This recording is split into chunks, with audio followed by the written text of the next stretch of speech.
যদি জীবনকে সুন্দর করতে চান, আল্লাহর ওয়াস্তে কারো কষ্টের কারণ হয়েন না। মানুষের মন থেকে আজ এটা আসে, সেটা জীবন পাল্টাই ফেলে ভাই।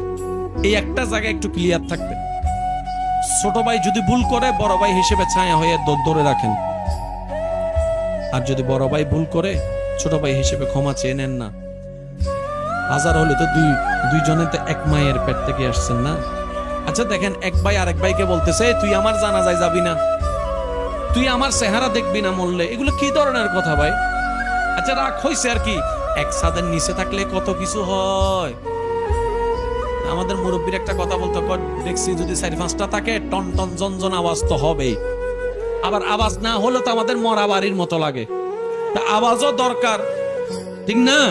তো ভাই ভাইয়ের মধ্যে, ভাই বোনের মধ্যে, স্বামী স্ত্রীর মধ্যে এক ছাদের নিচে থাকলে অনেক কিছু হবে। এবার আপনি শুধু নিজেকে একটা প্রশ্ন করেন, কয় বছর আর বাঁচবেন? সময় তো নাই আর বেশি।